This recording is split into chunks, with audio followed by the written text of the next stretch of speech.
وہ پچھلے 2-3 جمعوں سے چلا آ رہا ہے۔ حضرت سیدنا ابراہیم علیہ السلام کی شان اور قربانی کی فضیلت۔ چند باتیں حضرت ابراہیم علیہ السلام کے حوالے سے عرض آپ کے سامنے میں کروں گا۔ سامعین محترم، قربانی سنت ابراہیمی ہے کہ یہ قربانی ہمارے جد امجد سیدنا حضرت ابراہیم علیہ السلام کی سنت ہے، ان کا طریقہ ہے۔ اس دنیا کے اندر مشہور 4 بادشاہ گزرے ہیں،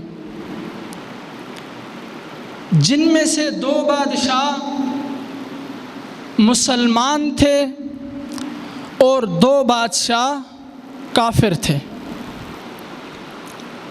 سامعین محترم، یہ ایسے بڑے بادشاہ تھے کہ جنہوں نے تقریباً پوری دنیا پر حکومت کی اپنے وقت میں۔ تو جو مسلمانوں کے 2 حکمران تھے، 2 بادشاہ تھے، ان میں سے ایک حضرت سلیمان علیہ السلام تھے کہ جنہوں نے اپنے وقت میں پوری دنیا پر حکومت کی۔ ہوا کو حکم دیتے تو جہاں جانا چاہتے تو ہوا ان کو لے کر اس مقام پر پہنچ جاتی۔ گویا ہوا ان کا تخت تھا، اپنے تخت کو حکم دیتے، جس جگہ پر جانا ہوتا، چاہے مشرق سے مغرب تک، شمال سے جنوب تک جانا ہوتا، تو چند لمحوں کے اندر ہوا کا تخت حضرت سلیمان علیہ السلام کو وہاں تک پہنچا دیا کرتا تھا۔ اور دوسرے بڑے بادشاہ حضرت ذوالقرنین ہیں کہ جن کا ذکر قرآن کریم میں بھی آتا ہے۔ یہ بڑے بادشاہ تھے، اور یہی حضرت ذوالقرنین جنہوں نے یاجوج ماجوج کے لیے ایک دیوار بنائی تھی۔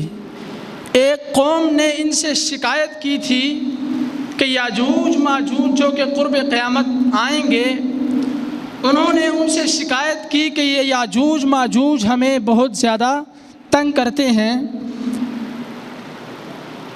تو حضرت ذوالقرنین نے ان کے لیے تانبے سے ایک دیوار بنوائی، اور قیامت تک یاجوج ماجوج اس دیوار کے اس پار رہیں گے، لیکن قرب قیامت جب ان کا وقت آ جائے گا تو پھر وہ وہاں سے نکل آئیں گے۔ اور 2 بادشاہ جو کہ کافر تھے، ان میں سے بھی ایک کا نام ذوالقرنین تھا، اور جو کہ بڑا ظالم بادشاہ تھا، اور دوسرا بادشاہ تھا نمرود، جو میں اصل بات آپ حضرات کے سامنے رکھنا چاہتا ہوں۔ دوسرا بادشاہ تھا نمرود، جو کہ حضرت ابراہیم علیہ السلام کے زمانے میں تھا۔ حضرت ابراہیم علیہ السلام اور اس کافر بادشاہ نمرود کا مناظرہ ہوا۔ سامعین محترم، حضرت ابراہیم علیہ السلام نے اس کو توحید کی دعوت دی تو آگے سے حضرت ابراہیم علیہ السلام کے ساتھ جھگڑا شروع کر دیا۔ تو جب حضرت ابراہیم علیہ السلام نے اس سے کہا ربی الذی یحیی و یمیت، کہ میرا رب زندگی دیتا ہے اور موت دیتا ہے، آیا تو بھی یہ کام کر سکتا ہے؟ تو اس نمرود نے غرور کے اندر آ کر کہا انا احیی و امیت، کہ جس طرح تیرا رب موت دیتا ہے، زندگی دیتا ہے، میں بھی اسی طرح موت بھی دیتا ہوں، زندگی بھی دیتا ہوں۔ سامعین محترم، اس نے اپنی یہ بات اس طرح سے پوری کی کہ دو شخص جن کو سزائے موت ملنی تھی، ان کو جب نمرود کے سامنے لایا گیا تو نمرود نے ایک کو قتل کروا دیا اور دوسرے کی سزا ختم کروا دی۔ گویا اس نے یہ ثابت کیا کہ جس طرح اے ابراہیم تیرا رب زندگی دیتا ہے، تیرا رب موت دیتا ہے، تو میں بھی اسی طرح جس کو چاہوں موت دے دوں اور جس کو چاہوں زندگی دے دوں۔ یہ تو بات اس نے کہہ دی۔ آگے حضرت ابراہیم علیہ السلام نے فرمایا فَإِنَّ اللَّهَ يَأْتِي بِالشَّمْسِ مِنَ الْمَشْرِقِ فَأْتِ بِهَا مِنَ الْمَغْرِبِ، کہ نمرود اگر تو یہ کہتا ہے کہ جس طرح تیرے رب کی بادشاہی ہے اسی طرح میری بھی بادشاہی ہے، تو حضرت ابراہیم علیہ السلام نے فرمایا کہ میرا رب سورج کو مشرق سے لاتا ہے، اگر تو خود کو خدا مانتا ہے تو پھر تو سورج کو مغرب کی طرف سے لے آ۔ قرب قیامت سورج مغرب کی طرف سے نکلے گا، یہ قیامت کی سب سے بڑی نشانی ہے۔ تو جب حضرت ابراہیم علیہ السلام نے نمرود کے سامنے یہ بات پیش کی فَبُہِتَ الَّذِي کفر، تو نمرود ہکا بکا ہو کر رہ گیا، گویا کوئی جواب ہی نہ دے سکا۔ تو غصے کے اندر آ کر پھر حضرت ابراہیم علیہ السلام کو عجیب و سزائیں دیں۔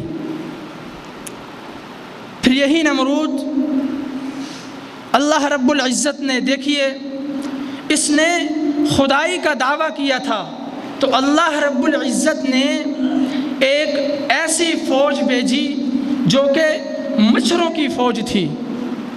مچھروں کی فوج سے یہ سارے کے سارے لوگ ہلاک ہو گئے۔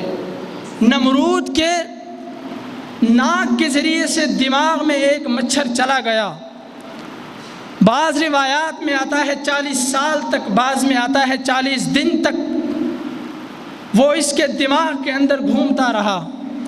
آخر اس نے سب لوگوں سے یہ کہا کہ سب لوگ میرے دماغ کے اوپر، میرے سر کے اوپر جوتے ماریں، یعنی اللہ رب العزت نے ذلیل کیا کہ وہی لوگ جس پر یہ حکمران تھا، جن کا یہ بادشاہ تھا، وہی لوگ آ کر اپنے بادشاہ کو جوتوں سے مار رہے تھے۔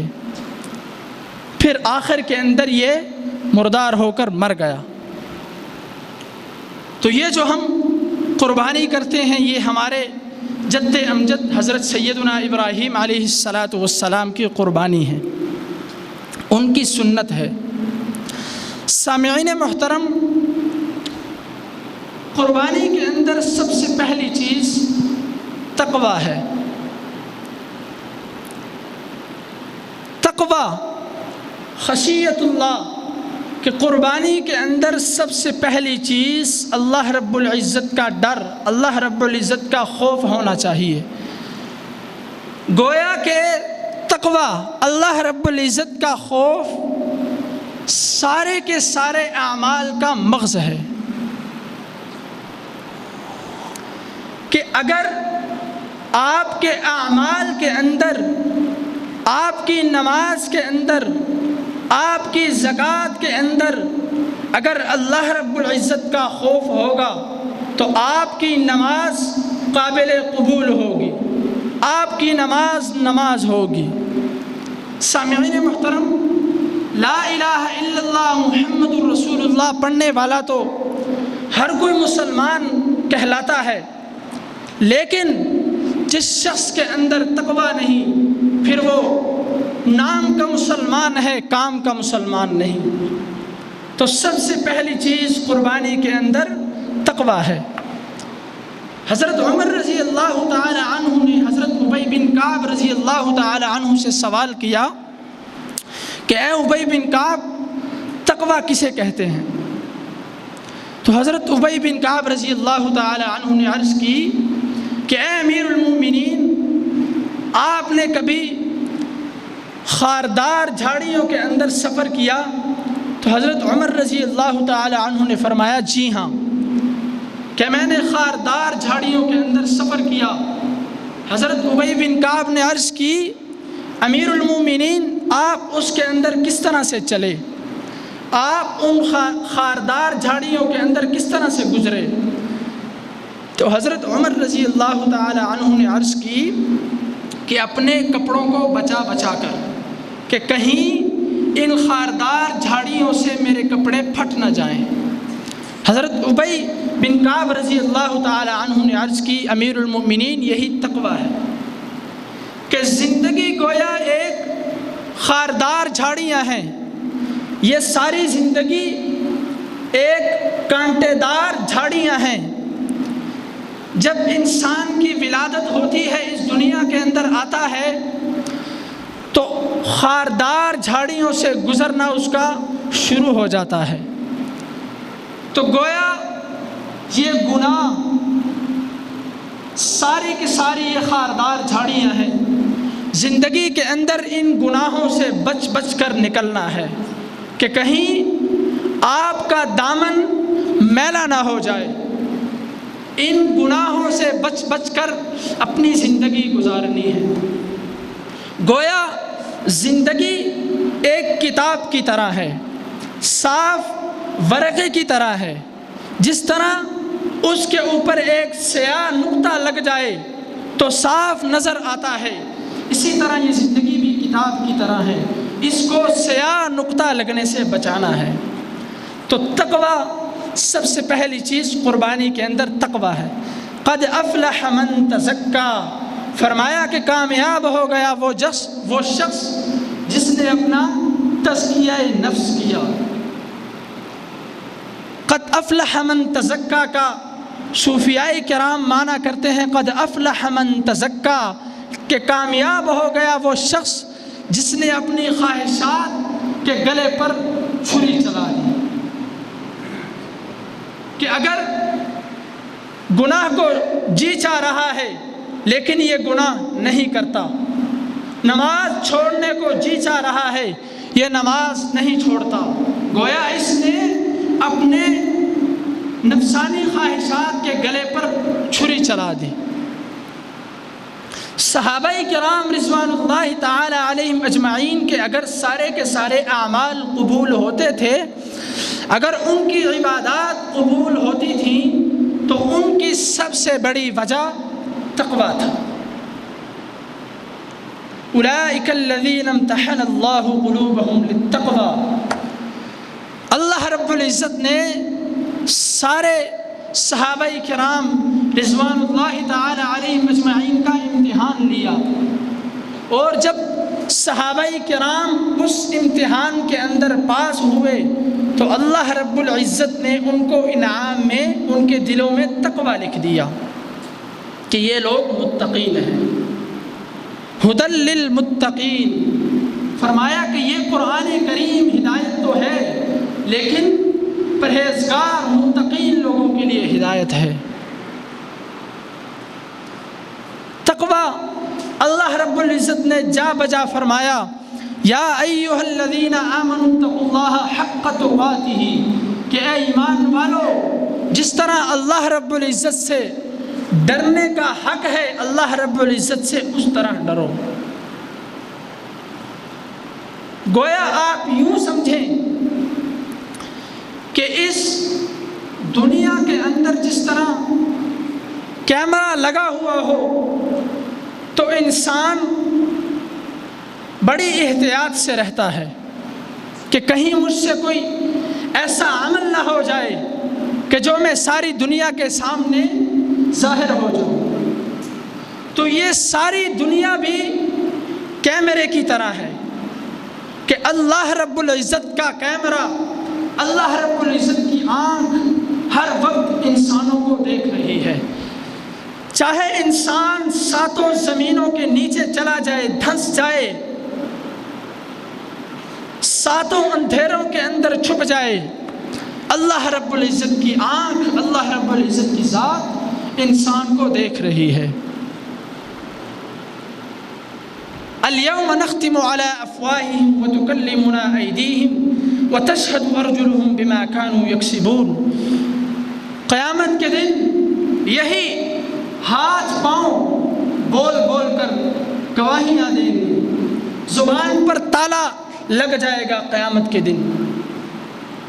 تو عرض کرنے کا مقصد کہ اللہ رب العزت نے ہر جگہ پر فرمایا کہ تقوی اختیار کرو. اللہ رب العزت نے ایک مقام پر فرمایا یا ایھا الذین آمنوا اتقوا اللہ وقولوا قولا سدیدا، کہ اے ایمان والو تقوی اختیار کرو اور درست بات کہو. تو قربانی میں سب سے پہلی چیز کہ دل کے اندر تقوی ہو، اللہ رب العزت کا خوف ہو. انسان کی تنہائی بھی تقوی والی ہو، انسان کا ظاہر بھی تقوی سے بھرا ہوا ہو، انسان کے باطن کے اندر بھی تقوی ہو، کہ جس طرح انسان کا ظاہر ہے اسی طرح اس کا باطن بھی ہونا چاہیے. جس طرح انسان اپنے ظاہری کپڑوں کے اوپر داغ کو اچھا نہیں سمجھتا، داغ لگنا اچھا نہیں سمجھتا، اسی طرح اپنے باطن کے اوپر بھی گناہوں کا دھبا نہ آنے دے. دوسری بات، لا تقنطوا من رحمت اللہ. انبیاء کرام گناہوں سے معصوم ہیں. گویا جب انبیاء کی باری آئی تو اللہ رب العزت نے فرمایا کہ گناہوں میرے نبیوں کے قریب بھی نہ جانا. انبیاء گناہوں سے معصوم ہیں، فرشتوں سے تو گناہ ہو ہی نہیں سکتا. اللہ رب العزت نے ان کے اندر گناہ والا مادہ رکھا ہی نہیں ہے. انسان فرشتوں سے افضل ہو سکتا ہے کس صورت میں؟ کہ اللہ رب العزت نے فرشتوں میں گناہ کرنے والا مادہ ہی نہیں رکھا، انسان کے اندر گناہ والا مادہ رکھا ہے. جب انسان گناہ کی طاقت ہونے کے باوجود گناہ سے بچے گا تو گویا یہ انسان فرشتوں سے بھی اعلیٰ ہو جائے گا. صحابہ کرام گناہوں سے محفوظ ہیں. لا تقنطوا من رحمت اللہ وخلق الانسان ضعیفا. انسان کمزور پیدا کیا گیا ہے، اگر گناہ ہو بھی جائے لا تقنطوا من رحمت اللہ تو اللہ کی رحمت سے نا امید نہیں ہونا. صدقے دل سے، سچے دل سے ایک مرتبہ اللہ کے حضور پیش ہو جائیں، اللہ رب العزت معاف فرما دے. اللہ رب العزت نے ایک حدیث جبرائیل کے اندر اللہ رب العزت فرماتے ہیں کہ اگر بنی آدم انسان اگر گناہ نہ کرتا تو میں انسان کی جگہ اور کوئی مخلوق لے آتا جو گناہ کرتی، پھر مجھ سے توبہ مانگتی، میں ان کو معاف کر دیتا. یعنی اللہ رب العزت کے بیان کرنے کا مقصد کہ جب انسان مجھ سے توبہ کرتا ہے تو مجھے معاف کرنے میں بہت لذت آتی ہے. ایک حدیث کے اندر آتا ہے کہ اگر انسان دن کے اندر 70 مرتبہ بھی اللہ رب العزت کے حضور پیش ہو، اللہ رب العزت فرماتے ہیں کہ اگر گناہ ہو جائے پھر آ جائے میرے دربار میں، پھر گناہ، پھر میرے دربار میں 70 بار بھی اگر اس طرح کرے تو میں رب تعالیٰ اس کو 70 بار ہی معاف کروں گا۔ شرط یہ ہے کہ گناہ ہو جانے کے بعد شرمندہ ہو کر رب تعالیٰ کے دربار میں پیش ہو جانا ہے۔ تو قربانی کے اندر سب سے پہلی چیز تقویٰ ہونا چاہیے، اور دوسری چیز اخلاص۔ دنیا کے اندر جو بھی نیک عمل ہے اس کے اندر اخلاص کا ہونا شرط ہے، اس نیک عمل کے اندر اخلاص کا ہونا ضروری ہے۔ اگر اس کے اندر اخلاص نہیں تو آپ کا وہ عمل قابل قبول نہیں۔ اگر ایک شخص ریاکاری کرتا ہے، مثلا نماز پڑھ رہا ہے، اس کے ذہن میں یہ بات آ رہی ہے کہ فلاں شخص مجھے دیکھ رہا ہے، تو اچھے طریقے سے نماز شروع کر دے، اچھے طریقے سے، یعنی اپنی نماز کے اندر خشوع خضوع لے آئے۔ کس لیے؟ کہ فلاں شخص کو پتہ چلے کہ یہ بڑی اچھی نماز پڑھتا ہے۔ تو یہ ریاکاری ہے، اور ریاکاری بھی شرک کے اندر آتی ہے۔ ریاکاری بھی ایک قسم کا شرک ہے کہ نماز اللہ رب العزت کے رضا کے لیے پڑھنی ہے، لیکن آپ کسی اور کو دکھانے کے لیے پڑھ رہے ہیں، تو گویا آپ شرک کر رہے ہیں۔ تو دوسری چیز قربانی کے اندر کہ اللہ رب العزت کی رضا ہو، خالصتاً اللہ رب العزت کی رضا ہو، نہ یہ دکھانے کے لیے کہ میں نے قربانی کے لیے بڑا جانور لیا ہے تو لوگ کہیں گے کہ یہ بڑا چودھری بندہ ہے، اس نے بڑا جانور لیا ہے۔ نہ، قربانی کے اندر صرف نیت ہو اللہ رب العزت کے رضا کی۔ گلے پر چھری چلائے تو نیت میں صرف اور صرف اللہ رب العزت کی رضا ہو۔ سامعین محترم، یہ قربانی کر کے ہم اللہ رب العزت پر کوئی احسان نہیں جتلاتے۔ اگر ہم یہ سمجھیں کہ ہم قربانی کر کے اللہ رب العزت پر احسان جتلا رہے ہیں تو یہ ہمارا خیال غلط ہے۔ سامعین محترم، جس طرح مریض کو دوا کی ضرورت ہوتی ہے، اپنی نفس کی صحت کے لیے، اپنی طبیعت کی صحت کے لیے اسے دوا کی ضرورت ہوتی ہے، اسی طرح ہمارے نفس کی اصلاح کے لیے بھی اس قربانی کی ضرورت ہے۔ گویا کہ سارا سال ہم سے جو گناہ ہوتے رہتے ہیں، یہ قربانی ان گناہوں کا کفارہ ہے کہ ہم یہ قربانی ادا کریں گے تو اللہ رب العزت ہمارے سارے سال کے گناہوں کو معاف فرما دیں گے، ہمارے سارے سال کے گناہ دھل جائیں گے اس قربانی سے۔ اور دوسری چیز کہ قربانی کے اندر 7 حصے بنانے ہیں، یعنی 7 آدمی بڑی قربانی کے اندر شریک ہوتے ہیں، اور قربانی کرنے کے بعد پھر اس کے 3 حصے کرنے ہیں۔ کتنے حصے؟ 3 حصے کرنے ہیں اس قربانی کے۔ ایک حصہ اپنے گھر والوں کے لیے رکھے، اپنے لیے ایک حصہ رکھے، اور دوسرا حصہ اپنے قریبی رشتہ داروں کے لیے، کہ جتنے بھی انسان کے قریبی رشتہ دار ہیں، بہن کوئی شادی شدہ، اسی طرح اور رشتہ دار، تو دوسرا حصہ ان کے اندر بانٹ دینا ہے۔ اور تیسرا حصہ فقراء اور مساکین کے لیے ہے، کہ جو بیچارے کہیں ایسے بیچارے کہ سارا سال ان کے گھر گوشت نہیں بنتا، تو اس عید کے موقع پر ان تک گوشت پہنچانا ہے۔ تیسرا حصہ مسکینوں کے لیے۔ اور دوسری بات، لوگوں کے اندر ایک بہت بڑی غلطی پائی جاتی ہے آج کل کہ اپنے ان رشتہ داروں کے پاس گوشت بھیج دیتے ہیں کہ جنہوں نے پہلے سے ہی قربانی کی ہوتی ہے۔ تو اس قربانی کا پھر کیا فائدہ کہ انہوں نے بھی قربانی کی، آپ نے بھی کی، آپ نے ان کے پاس گوشت بھیج دیا، انہوں نے آپ کے پاس بھیج دیا، تو یہ قربانی تو نہ ہوئی، یہ تو رشتہ داری کو بڑھانا ہوا کہ آپ کہیں جی ہم ان کے پاس اچھا گوشت بھیجیں گے، ہم ان کے پاس گوشت بھیجیں گے تو ان کو اچھا محسوس ہوگا، وہ ہمارے پاس کوئی اچھا گوشت بھیجیں گے۔ نہ، قربانی کا گوشت غریبوں اور فقیروں کے اندر تقسیم کرنا ہے۔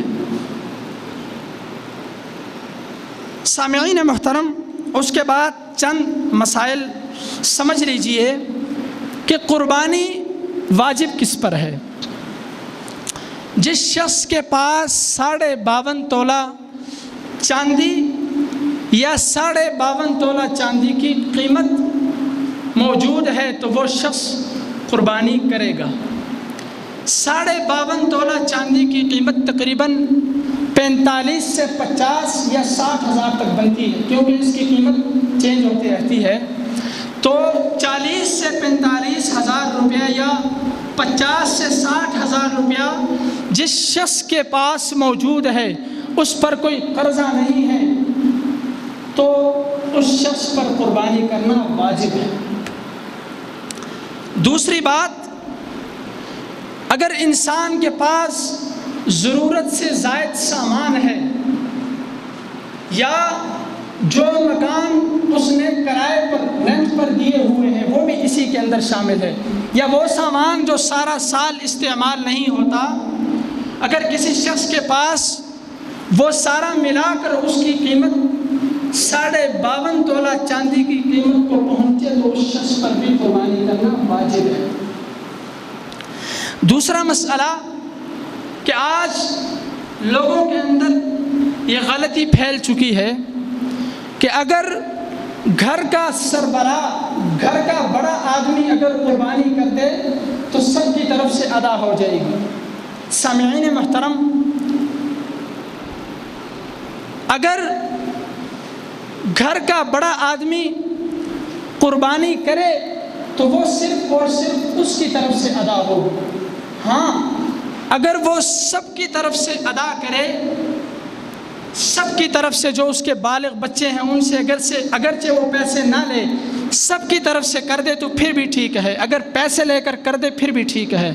آپ علیہ السلام نے فرمایا من وجد سعة لأن يضحي فلم يضحي فلا يقربن مصلانا، فرمایا کہ جس شخص کے پاس قربانی کرنے کی طاقت تھی، قربانی کر سکتا تھا لیکن اس نے قربانی نہ کی، فلا يقربن مصلانا، فرمایا کہ ہماری عیدگاہ کے قریب بھی نہ آئے وہ شخص۔ تو اب اس کے اندر کسی سربراہ کا ذکر نہیں ہے کہ اگر کسی گھر کے بڑے نے قربانی ادا کر دی ایک نے تو سب کی طرف سے ادا ہو جائے گی، ایسی بات نہیں ہے۔ گویا جس شخص کے پاس بھی 52.5 تولہ چاندی کی قیمت یعنی نصاب کا مالک ہے تو اس پر قربانی کرنا واجب ہے۔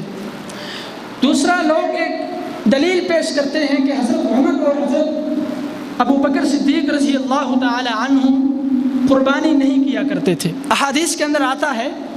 سامعین محترم، اس بات کو دلیل بنانا درست نہیں۔ کیوں؟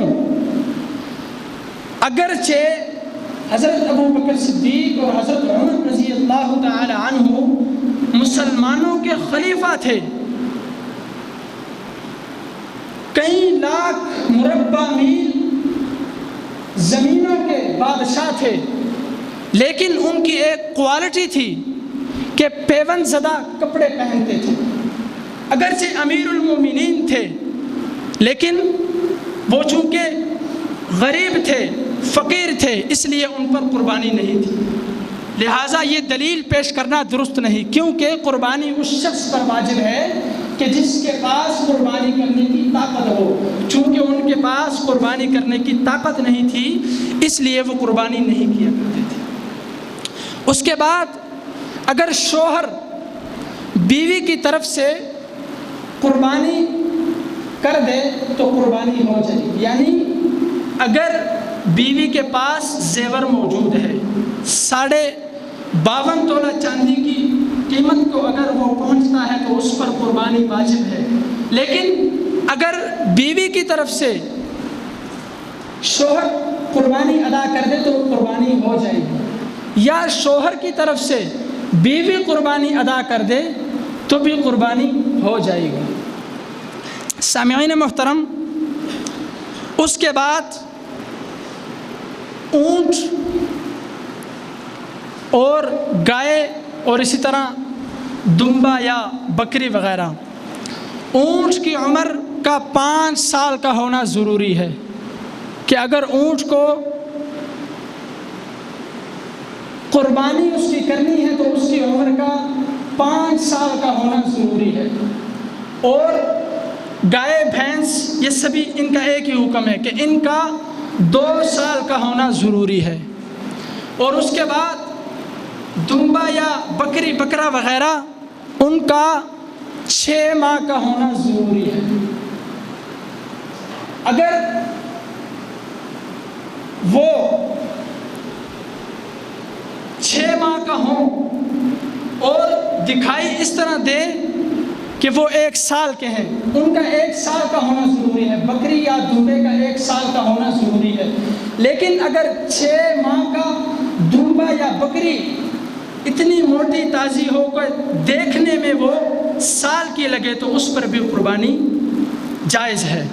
دوسری بات، لوگ اس کے اندر عیوب دیکھتے ہیں کہ اگر اس کی ساری آنکھ کی بینائی نہیں ہے تو اس پر قربانی صحیح نہیں ہے.